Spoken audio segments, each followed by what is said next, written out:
Hello दोस्तों, मैं अंकित सिंह आप सभी लोगों का विजडम हब स्टडी पर स्वागत करता हूं। मैं अन अकेडमी पर पढ़ाता हूं। वहां पर मेरे 29 कोर्सेज़ के साथ 300 वीडियो से ज़्यादा अवेलेबल है।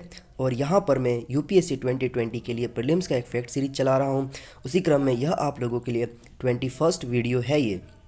तो देखिए, इस वीडियो में हम क्या पढ़ेंगे। इस वीडियो में हम बहुत ही महत्वपूर्ण 4 बिंदुओं के ऊपर डिस्कशन करेंगे, जिसमें एक रहेगा अफ्रीकी चीते, यह न्यूज़ में क्यों है ये हम समझेंगे। दूसरा रहेगा इसमें गटका मार्शल आर्ट, ये एक विशेष प्रकार का मार्शल आर्ट है, इसे पढ़ेंगे। तीसरा यहाँ पर हम 3 झीलों के बारे में पढ़ेंगे, जिसमें हम पढ़ेंगे अंडबक्कम, पेरूकल्लम और वेगाई वासल, ये 3 झीलें हैं, इसके बारे में पढ़ेंगे। और चौथा जो रहेगा वो मेसोथेलियोमा, एक प्रकार की बीमारी कह सकते हैं। हम इन 4 विषयों के ऊपर पढ़ेंगे और समझने की कोशिश करेंगे कि क्यों महत्वपूर्ण है और ये किस प्रकार से हमारे एग्ज़ाम में आ सकती है। तो देखिए, जो पहला है इसमें वो है यहाँ पर अफ्रीकी चीते। तो देखिए, अफ्रीकी चीते को न्यूज़ में रहने का एक कारण है। कारण क्या है कि सर्वोच्च न्यायालय ने केंद्र सरकार को भारत में उपयुक्त निवास स्थल पर जो अफ्रीकी चीते हैं उसके पुनर्वासन की अनुमति दे दी है। पुनर्वासन मतलब री इंट्रोडक्शन। तो री इंट्रोडक्शन का मतलब ये होता है कि जो दूसरे जगह के जो चीते हैं उनको भारत में ला करके रहने की परमिशन दी गई है। तो यहाँ पर आप देख रहे होंगे इस फोटो में कि यहाँ पर 2 तरह के टाइगर के चेहरे दिखाई दिए रहे हैं। तो एक है यहाँ पर अफ्रीकी चीते और दूसरा है यहाँ पर एशियाटिक चीते। तो हम इन दोनों को समझने की कोशिश करेंगे। तो देखिए, सबसे पहले तो महत्वपूर्ण बिंदुओं में से अगर हम बात करें तो आप देखेंगे कि मध्य प्रदेश में जो कोनो पालपुर वन्य जीव अभयारण्य है, इसमें क्या हुआ था कि 2012 में सर्वोच्च न्यायालय ने इस वन्य जीव अभयारण्य में विदेशी चीतों को लाने की योजना पर रोक लगा दी थी पहले 2012 में। फिर इसमें जाके परमिशन दे दी गई है अब। तो किसी भी प्रजाति के पूर्ण स्थापन का मतलब ये होता है कि उस क्षेत्र में रखना जहाँ पर वह जीवित रहने में सक्षम हो सके। मतलब अफ्रीकी चीते को अगर यहाँ पर ला करके रखा जाता है, यदि वो जीने के लिए सक्षम हैं, मतलब वहाँ पे वो सारे के सारे जो कह सकते हैं कि इन्वायरमेंट क्लाइमेट उनके रहने के लिए सूटेबल है, तो ये इस प्रकार की जो प्रक्रिया की जाती है उसको यहाँ पर पूर्ण स्थापन कहा जाता है। तो देखिए, सर्वोच्च न्यायालय ने अफ्रीकी चीतों को बसाने की यह अनुमति राष्ट्रीय बाघ संरक्षण प्राधिकरण मतलब नेशनल टाइगर कंजर्वेशन अथॉरिटी की ओर से दाखिल याचिका पर सुनवाई करते हुए दिया था। तो यहाँ पर आप देख रहे हैं कि अफ्रीकन चीते और एशियाटिक चीते। तो देखिए, इन दोनों की अगर हम बात करें तो ये जो एशियाटिक चीते हैं ना, इसे एशियाई चीते को अंतर्राष्ट्रीय प्राकृतिक संघ संरक्षण संघ मतलब international union for conservation nature IUCN की रेड लिस्ट में अति संकटग्रस्त मतलब क्रिटिकली इंडेंजर्ड स्पीसीज की श्रेणी में से रखा गया है। कारण क्या है? कारण ये है कि यह बस केवल ईरान में ही पाई जाती है। यह कहाँ पाई जाती है? यह ईरान में पाई जाती है। और यह अफ्रीकी चीतों की तुलना में छोटी और मटमैले कलर की होती है। इसका सिर छोटा और गर्दन लंबा होता है। भारत सरकार ने वर्ष 1951 और 52 में आधिकारिक रूप से एशियाई चीते को भारत से विलुप्त की घोषणा कर दी थी। तो आप यहाँ पर देखेंगे कि जो अफ्रीकी चीते हैं इनका चेहरा थोड़ा सा मटमैला होता है। इनके जो चेहरे पे आप कलर देखेंगे तो थोड़ा सा कह सकते हैं डार्क होता है। और जो एशियाटिक चीते हैं यह थोड़ा सा येलोइश होते हैं और इनके चेहरे पर ज़्यादा पैचेस दिखाई नहीं देता है। कंपैरिजन में अगर आप यहाँ पर और देखेंगे और तुलना में, तो जो अफ्रीका चीता है इसका गर्दन छोटा हो, इसका जो सिर है वो छोटा होता है लेकिन गर्दन लंबा होता है। ये देखिए, इसका जो सिर है वो छोटा होता है कंपैरिजन टू एशियाटिक चीते के। और जो इसका गर्दन होता है वह गर्दन एशियाटिक चीते के कंपैरिजन में अफ्रीकन चीते का जो गर्दन होता है वो बड़ा होता है। तो ये इसमें विशेष थोड़ा सा अंतर पाया जाता है।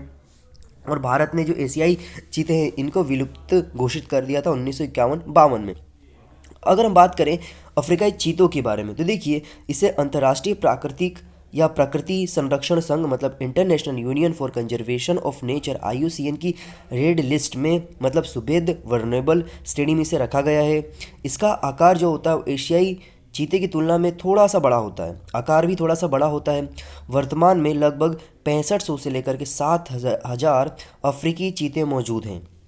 भारत सरकार ने अफ्रीकी प्रजाति की जो चीते हैं उसको लाने के लिए भारत में प्रोजेक्ट चीता मतलब प्रोजेक्ट चीता परियोजना को यहाँ पर शुरुआत की है, जिसके तहत ही सारे ये जो चीते हैं इसको लाया जाएगा। और इसको लाया कहाँ जाएगा? तो मध्य प्रदेश के कूनो पालपुर अभयारण्य में। तो यहाँ पर कूनो पालपुर अभ्यारण्य है वहाँ पर मध्य प्रदेश में, वहाँ पर इस पूरे प्रोजेक्ट को लेकर के रन किया जाएगा। तो इसके तहत क्या होगा कि जो कूनो पालपुर वन्यजीव अभ्यारण्य है और इसके साथ साथ एक और है जो कि नौरादेही वन्यजीव अभ्यारण्य है। इसके अलावा राजस्थान के जैसलमेर ज़िले में शाहगढ़ का चयन किया गया, मतलब इसमें 3 वन्यजीव अभ्यारण्य है जहां पर ये चीतों को लेकर के आया जाएगा। विशेष रूप से नाम याद रखिए, कूनो पालपुर वन्यजीव अभ्यारण्य मध्य प्रदेश, नौरादेही वन्यजीव अभ्यारण्य मध्य प्रदेश, और राजस्थान के जो जैसलमेर ज़िले में शाहगढ़ का जो वन्यजीव अभ्यारण्य वहाँ पर इन तीनों से लाया जाएगा। और इन अभ्यारण्यों में नामीबिया जो अफ्रीका कॉन्टिनेंट है, अफ्रीका कॉन्टिनेंट के जो नामीबिया देश है, उस नामीबिया देश से अफ्रीकी चीते को लाया जाएगा। तो ये पूरी प्रोजेक्ट है, इसको आप याद रखिएगा। तो कंट्री का भी नाम याद रखिए कि यहाँ पर नामीबिया कंट्री से लाया जाएगा, अफ्रीकी कॉन्टिनेंट के। ओके, ये मत अफ्रीका आता है तो उसमें अगर ऑप्शन आ जाता है कि दक्षिण अफ्रीका से, तो ऐसा कन्फ्यूज़न नहीं रखना है आपको। अब हम पढ़ते हैं गटका के बारे में। तो देखिए गटका क्या है। गटका सिख समुदाय के लोगों ने बाबा दीप सिंह की 338वीं जयंती के उपलक्ष्य में गटका का प्रदर्शन किया। तो ये आप जो दृश्य देख रहे हैं ना, ये एक गटका है। ये एक विशेष प्रकार का कह सकते हैं कि मार्शल आर्ट है, जिसे सिख समुदाय के लोग इसका प्रदर्शन करते हैं, इसको कह सकते हैं परफॉर्म करते हैं। तो यदि हम इसके मुख्य बिंदुओं को देखें तो आप देखेंगे कि यह सिख धर्म से जुड़ा हुआ एक पारंपरिक मार्शल आर्ट है, मतलब यह एक ट्रेडिशनल मार्शल आर्ट है ये, जिसे पंजाबी लोग जो हैं वो गटका कहते हैं। और इसमें क्या क्या इस्तेमाल किया जाता है, तो देखिए इसमें लकड़ी की एक छड़ी को इस्तेमाल किया जाता है। फिर यह युद्ध प्रशिक्षण एवं एक पारंपरिक दक्षिण एशियाई रूप में तलवारों का उपयोग जिस प्रकार से करते हैं, उसी प्रकार से यहाँ पर डंडों का इस्तेमाल करते हुए ये पूरा प्रशिक्षण किया जाता है।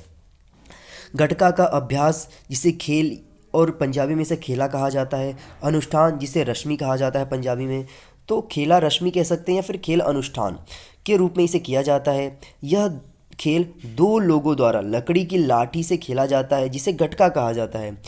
इस खेल में लाठी के साथ एक ढाल का भी प्रयोग किया जाता है बचाव के लिए।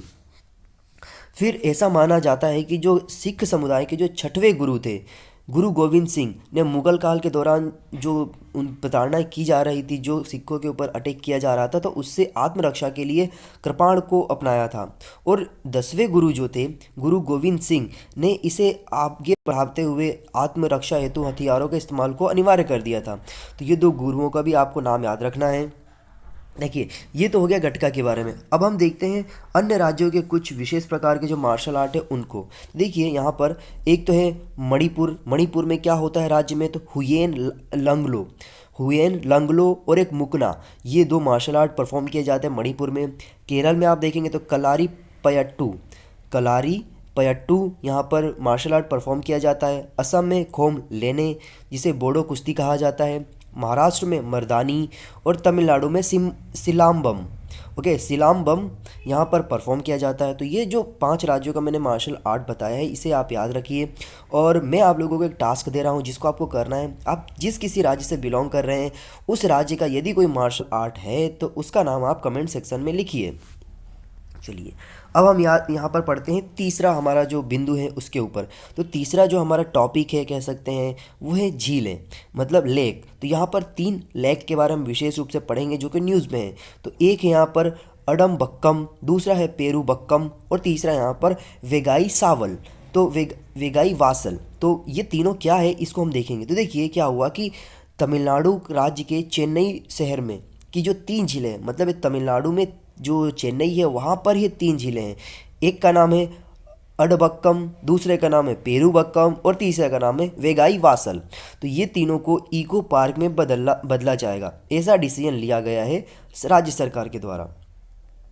तो देखिए इसमें क्या किया जाएगा कि जो तमिलनाडु सरकार ने चेन्नई के अडबक्कम, पेरूबक्कम और वेगाई वासल झीलों को गहरा करने और इनको सुंदर बनाने के लिए 12 करोड़ रुपए का आवंटन किया है इस पूरे प्रोजेक्ट के लिए। इस परियोजना का जो मुख्य घटक रहेगा वो क्या रहेगा कि बच्चों के खेलने का क्षेत्र होगा, वहाँ पर इको पार्क होगा, जल निकायों के आसपास लॉन और फुटपाथ बनाए जाएंगे। फिर इस परियोजना का उद्देश्य सबसे ज़्यादा महत्वपूर्ण है। तो इसका जो उद्देश्य है वो है कि जल संग्रहण क्षमता में सुधार लाना और आसपास के भू स्तर जो स्तर है उसको समृद्ध बनाना। क्योंकि आपने देखा होगा कि अभी कुछ समय पहले एक प्रोजेक्ट लॉन्च किया गया जिसको मैंने पढ़ाया है मेरे ही चैनल पर, कि वहाँ पर जो वाटर की जो स्कैरसिटी है वो कम हो रही है। तो वाटर की स्कैरसिटी को बढ़ाने के लिए किस प्रकार से उसको हार्वेस्टिंग करने के लिए प्रोजेक्ट चलाया जाएगा, जिसे जल शक्ति मिशन भी कहा जाता है। तो ये उसी के तहत अगर देखा जाए तो ये उसका एक बढ़ कर के आगे कदम है, जिसमें तालाबों को, उनके जीवन को और भी अच्छा बनाना है। फिर आप देखेंगे यहाँ पर कि जो 560 एकड़ में फैली पेरूबक्कम झील को पहले से ही चेन्नई मेट्रो वाटर द्वारा पेयजल स्रोत के रूप में विकसित किया जा रहा है। तो ये पहले से एक प्रोजेक्ट चल रहा था, उसमें इसको और भी प्रोजेक्ट मतलब अच्छे से करने के लिए इसको उसमें शामिल कर लिया गया है। तो देखा जाए तो इसका जो बजट है वो और बढ़ गया है, तो ये इसको भी फ़ायदा होगा। अब हम यहाँ पर जो चौथा हमारा टॉपिक है वो पढ़ेंगे, मेसोथेलियोमा। तो देखिए मेसोथेलियोमा क्या है। तो हाल ही में क्या हुआ कि जॉनसन एंड जॉनसन अमेरिका की एक कंपनी है जिस पर आरोप लगाया गया है कि इसके जो बेबी पाउडर होता है, जिसे हम टैल्कम पाउडर कहते हैं, आपने यूज़ किया होगा, बच्चों के लिए देखा भी होगा, एडवर्टाइजमेंट भी बहुत आता है, में एस्बेस्टस होता है, जो कि एक प्रकार के दुर्लभ कैंसर मेसोथेलियोमा का कारण बन जाता है। मतलब जो इसका पाउडर होता है, उस पाउडर के उपयोग करने से उसमें जो एस्बेस्टस है वो ये एक मेसेथेलियोमा नामक बीमारी को जन्य उत्पन्न हो जाता है ये। तो देखिए यहाँ पर क्या है, टैल्कम किससे बनता है। तो टैल्कम जो होता है ना, जिसे हम पाउडर कहते हैं, वो पृथ्वी पर प्राकृतिक रूप में पाया जाने वाला एक खनिज है विशेष प्रकार का, जिसे नमी अवशोषित करने की क्षमता होती है। इसी वजह से बेबी पाउडर्स के रूप में इसका इस्तेमाल किया जाता है। आपने भी कभी ना कभी क्या मतलब पाउडर का इस्तेमाल किया होगा, चाहे वो कोई सा भी पाउडर क्यों ना हो। वह पाउडर आप गर्मी में ज़्यादा मोस्टली यूज़ करते हैं। तो वो क्या करता है, वो हमारे शरीर में जो कह सकते हैं स्वेट आता है, पसीने आते हैं, उस पसीने को सोखने की क्षमता होती है उसमें। इसी वजह से टैल्कम पाउडर का उपयोग किया जाता है बच्चों के लिए। इवन हम सबको सभी करते हैं उसका उपयोग। तो इसके बाद क्या हुआ कि देखिए यहाँ पर ये इसका मैंने एक प्रैक्टिकल एग्जांपल दिया था। टेल्कम के खनन के दौरान एस्बेस्टस में मिलता है, जिसे मेसोथेलियोमा और एस्बेस्टोसिस जैसे स्वास्थ्य जोखिम से जोड़ा गया है। मतलब ये दो, एस्बेस्टस से क्या होता है, दो बीमारियां हो जाती है लगभग, मेसीथेलियोमा और एस्बेस्टोसिस। तो देखिए मेसेथेलियोमा क्या है। तो मेसेथेलियोमा की अगर हम बात करें तो मेसेथेलियोमा कैंसर का एक आक्रामक एवं घातक रूप है, जो ऊतक को पतली परत में होता है। मतलब ऊतक जो सेल्स होते हैं ना हमारे बॉडी की, उसमें उसमें बहुत ही पतली परत में होता है ये, और आंतरिक अंगों के अधिकांश हिस्सों को कवर करता है ये। इसे आंतरिक अंगों के हिस्सों को प्रभावित करने के आधार पर अलग अलग प्रकारों में विभाजित किया गया है, जिसमें से यहाँ पर चार मुख्य इसके कह सकते हैं प्रकार है। एक है यहाँ पर प्लूरल मेसेथेलियोमा। यह क्या करता है, ये लंग्स को घेरने वाले जो सेल्स होते हैं उनको प्रभावित करता है। यदि हम हिंदी में बात करें तो यहाँ पर जो फेफड़े होते हैं हमारे शरीर में, उस फेफड़ों में जो ऊतक होते हैं, उन ऊतक को ये प्रभावित कर देता है, जिससे वो जो ऊतक को प्रभावित करता है तो उससे हमारे शरीर में वीकनेस आ जाती है। दूसरा क्या होता है इसका प्रकार, तो यहाँ पर होता है पेरिटोनियल मेसेथेलियोमा। ये क्या करता है, उदर में ऊतक को प्रभावित करता है। तो उदर मतलब यहाँ पर जो एब्डोमेन होता है हमारा, उसमें जो सेल्स होते हैं उसको ये प्रभावित करता है। फिर तीसरा जो प्रकार है इसका वो है यहाँ पर पेरिकार्डियल मेसेथेलियोमा। ये क्या करता है, जो हमारा हार्ट होता है, हार्ट के आसपास के जो ऊतक होते हैं उसको ये प्रभावित करता है। मतलब जो हमारा हार्ट होता है, हृदय होता है, उसमें जो सेल्स होते हैं ये उसको प्रभावित कर देता है। फिर इसमें जो चौथा है यहाँ पर ट्यूनिकिया वागिलासिस का मेसेथेलियोमा। ये क्या करता है, जो अंडकोश होता है, जिसे हम टेस्टिकल्स बोलते हैं, उस टेस्टिकल्स के आसपास के जो ऊतक मतलब जो सेल्स होते हैं ये उसको प्रभावित करता है। तो ये यह पूरा स्टडी की गई है साइंस के माध्यम से, और समझा गया है, जाना गया है कि किन किन क्षेत्रों को ये प्रभावित करते हैं। तो ये चार जो प्रकार होते हैं, ये चारों के प्रकार इस प्रकार हैं कि किस प्रकार से ये प्रभावित करते हैं उन सारे क्षेत्रों को, आप देख सकते हैं। तो इसी वजह से जो जॉनसन एंड जॉनसन पाउडर है उसके रिसर्च किया गया है, उसमें जो पाए जाने वाले जो एस्बेस्टस है कि क्या ये सच में प्रभावित कर रहे हैं नहीं कर रहे हैं, तो ये पता चला कि ज़्यादा ये प्रभावित कर रहे हैं बच्चों को भी। तो ये तो मेसेथेलियोमा था। अब दूसरा इसमें जो बीमारी बताई गई थी वो थी यहाँ पर एस्बेस्टोसिस। तो देखिए एस्बेस्टोसिस की अगर हम बात करें किस प्रकार की ये बीमारी है, तो ये जो क्या होता है कि एस्बेस्टस एक खनिज है जो कि मतलब पृथ्वी पर प्राकृतिक रूप में पाया जाता है। ये इसको कोई भी आर्टिफिशियल तरीके से नहीं बनाया जाता है, नेचुरल नेचुरल मेड है ये। एस्बेस्टस फाइबर्स उष्मा का कुचालक होता है। इसका उपयोग आप लोगों ने भी किया होगा मोस्टली। आपने इसका उपयोग इंसुलिन के रूप में ज़्यादा किया जाता है। जैसे हमारा जो प्रेस होता है ना, प्रेस के जो हैंडल्स होते हैं उस पे ये लगा होता है, कुकर का जो हैंडल होता है उसमें लगा होता है। इवन जो हमारा पैन होता है जो हम यूज़ करते हैं खाना बनाने में, उसमें जो ऊपर लगा होता है ब्लैक कलर का, वो एस्बेस्टॉस होता है। तो इसका उपयोग मुख्यतः इंसुलेशंस के रूप में किया जाता है, चर्म रोग, फर्श बनाने के सामान और अन्य उत्पादों के रूप में इसका किया जाता है। तो एस्बेस्टॉस इंसुलिन इंसुलिन को की जो खनन प्रक्रिया के दौरान एस्बेस्टॉस धूल का निर्माण होता है, जो सांस लेने के दौरान फेफड़ों में या फिर उसके दौरान पेट में चला जाता है ये, और सांस लेते समय। तो इससे क्या होता है, इससे शरीर में चिड़चिड़ाहट होती है, जो मेसेथेलियोमा और एस्बेस्टोसिस का कारण बनता है। एस्बेस्टोस एक्सपोजर के बाद मेसेथेलियोमा के विकास में 20 से 60 वर्ष का मतलब जो समय है वो सबसे अधिक समय लग सकता है। हालांकि वैज्ञानिक जो हैं अभी तक इसकी सटीक प्रक्रिया का पता नहीं लगा पाए हैं। एस्बेस्टोसिस एक पुरानी बीमारी है। इसमें क्या होता है, फेफड़ों में सूजन आ जाता है और यह बीमारी एस्बेस्टस एक्सपोजर के कारण होती है। इसके बाद आप देखेंगे कि जो एस्बेस्टोस है वो एक्सपोजर वाले अधिकांश लोगों में भी कभी कभी मेसेथेलियोमा का विकास नहीं होता है, जो यह दर्शाता है कि कैंसर की बीमारी में सिर्फ मेसेथेलियोमा ही एकमात्र कारण नहीं है, बल्कि कुछ अन्य कारण भी जिम्मेदार होते हैं। तो ये पूरी की पूरी रिसर्च की गई है, स्टडी की गई है, जिसके बारे में बताया गया है कि जॉनसन एंड जॉनसन्स बेबी में जो प्रोडक्ट मिलाया जाता है एस्बेस्टॉस का, वो नुकसान होता है, वह घातक होता है। तो ये सारी इन्फॉर्मेशन मैंने आपको प्रोवाइड कराने की कोशिश करी है। यदि आप ने ये पूरा वीडियो देख चुके हैं, आपको समझ में आया, तो मैं आप लोगों से ये सजेशंस दूंगा, यदि आसपास आपके बच्चे हैं, आपके परिवार में कोई छोटे बच्चे हैं, यदि उनके लिए भी आप Johnson and Johnson's baby powder का, टैल्कम पाउडर का उपयोग किया जा रहा है या किसी भी प्रोडक्ट का, तो मैं आपसे सलाह दूंगा कि आप उन्हें मना करें जब तक कि पूरी ऑथेंटिकेट इन्फॉर्मेशन नहीं आ जाती उसको लेकर के, तब तक आप उनके प्रयोग से बचें। ये मेरा आप लोगों से छोटी सी गुजारिश थी। अब आप लोगों से मैं यहाँ पर कुछ सवाल पूछता हूँ जिसका आप लोगों को जवाब देना है। देखिए, पहला सवाल ये है कि अफ्रीकी चीते भारत के किन 3 अभयारण्यों में लाया जा रहा है, इन तीनों के नाम आपको बताना है। फिर इसके बाद आप लोगों को मणिपुर का जो एक मार्शल आर्ट है उसका आपका नाम बताना है। फिर आप लोगों को उन 3 झीलों के नाम बताना है जो कि तमिलनाडु में कह सकते हैं कि उसको अच्छे से बनाने के लिए प्रोजेक्ट चलाया जा रहा है। और आपको बताना है कि एस्बेस्टस के उपयोग से कौन सी बीमारी हो जा उसमें जो बीमारी बताया गया है वो कौन सी बीमारी है जो कि एस्बेस्टस के उपयोग से हो जाती है बच्चों में। ओके, ये आपको नाम बताना है। तो इन 4 सवालों के जवाब आप लोग कमेंट सेक्शन में दीजिए।